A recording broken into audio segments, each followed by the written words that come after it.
The echo in the hallway of invisibility.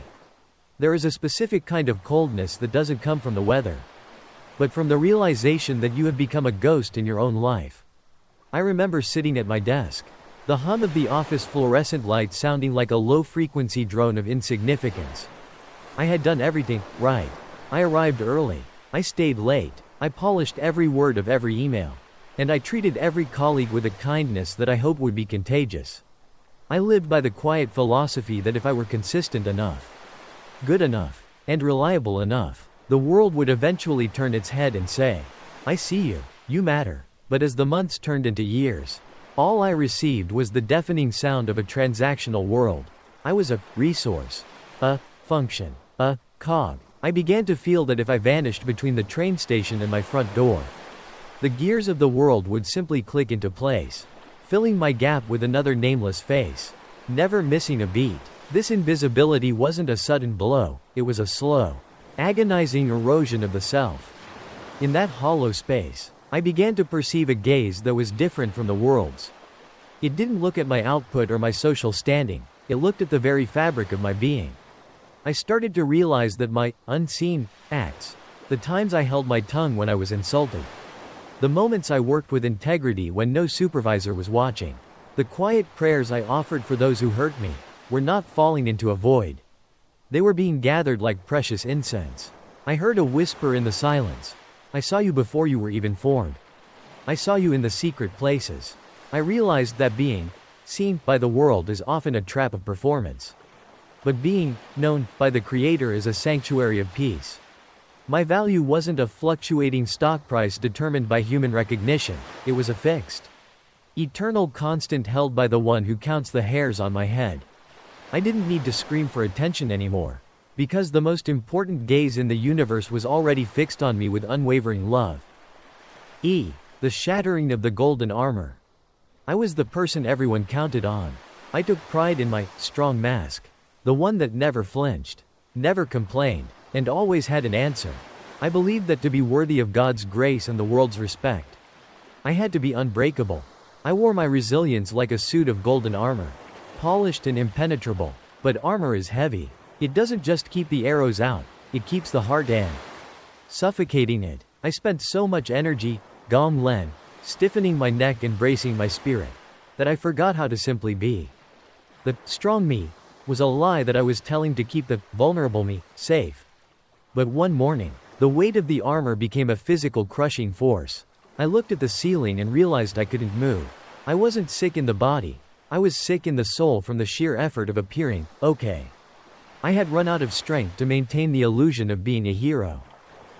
In the wreckage of my strength, I found the beauty of the broken hallelujah.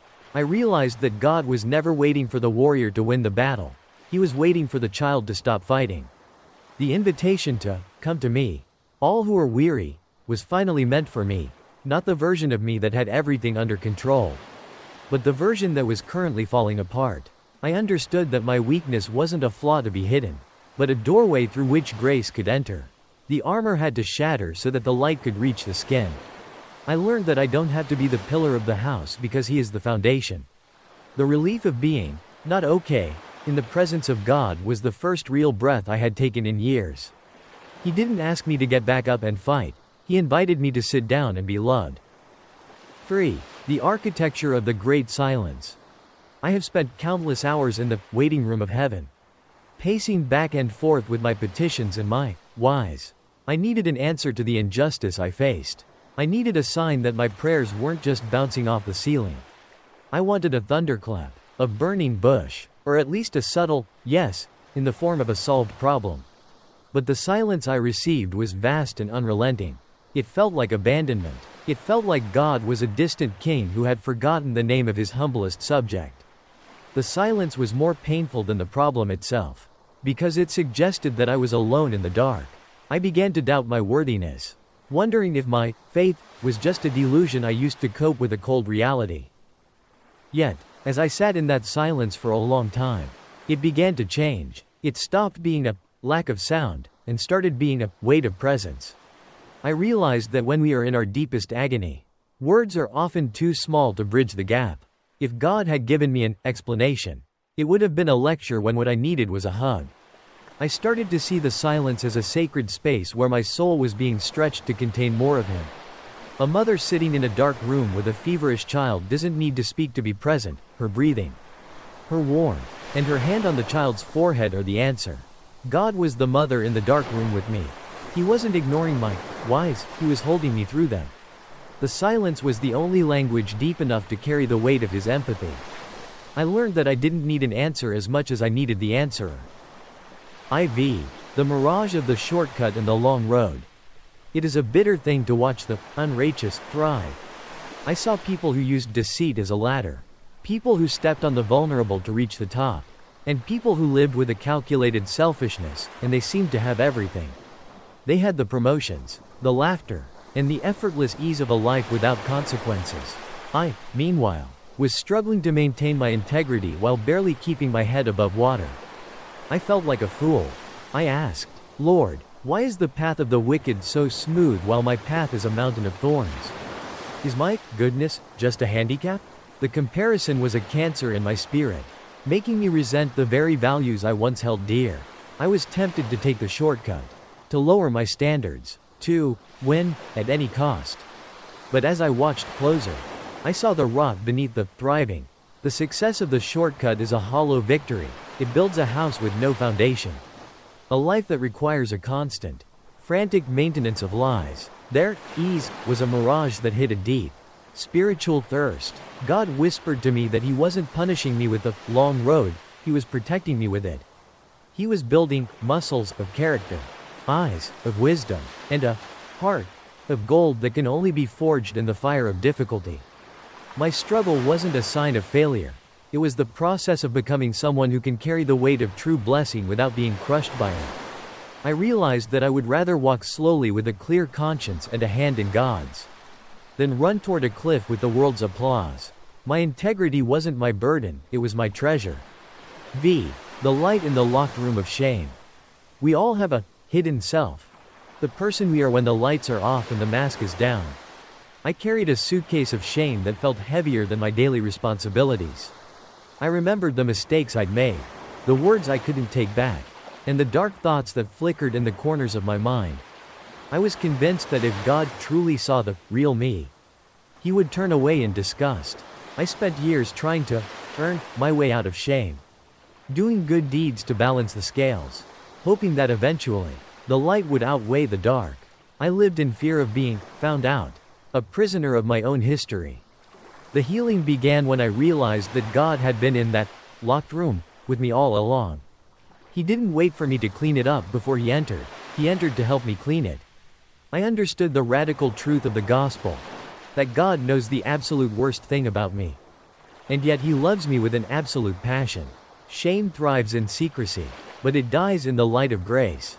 I realized that my mistakes were not disqualifications, they were the very places where God wanted to show his power to restore. He didn't want a curated version of me, he wanted the authentic me.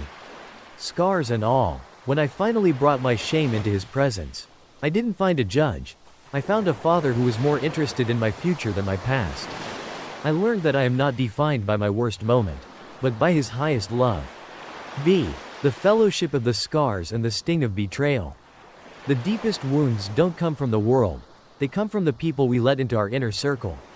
When I was betrayed by someone I trusted, someone I had prayed with, cried with, and sacrificed for, it felt like a physical tearing of my soul. The shock was paralyzing. It made me want to build a wall so high that no human being could ever scale it again.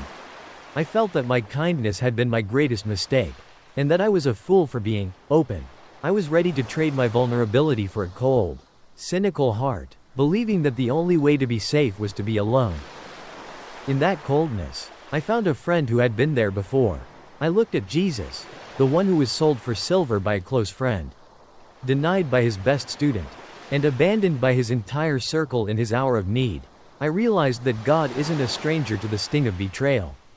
He has scars on his hands that match the ones on my heart. He didn't tell me to get over it, he invited me to walk through it with him. He showed me that you can be betrayed and still be whole.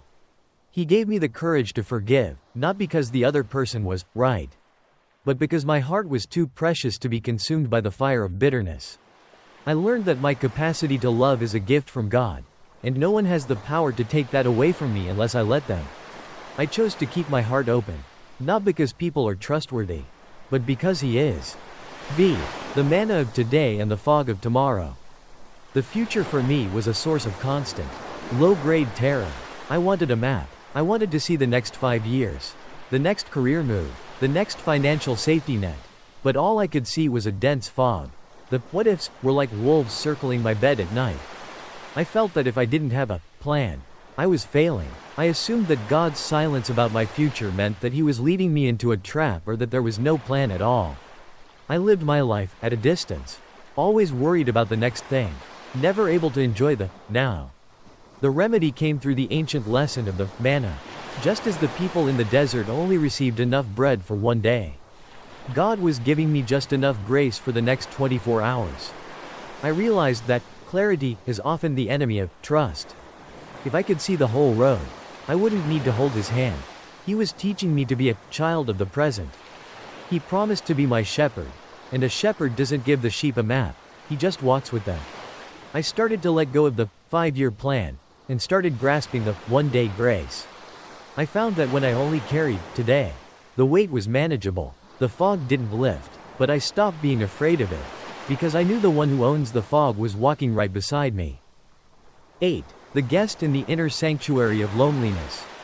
I have known the loneliness of the crowded room, the feeling of being surrounded by voices and laughter while feeling utterly, painfully alone. It is the loneliness of being ununderstood. I felt like I was speaking a language that no one else knew. I looked at the people around me and felt like they were complete, while I was missing a vital piece. I thought my loneliness was a flaw in my personality, a sign that I was unlovable or too much for people to handle. But in the center of that loneliness, I discovered the indweller. I realized that there is a part of the human soul that only God can occupy. My loneliness wasn't a problem to be solved by more friends or a better social life. It was a hunger for the divine.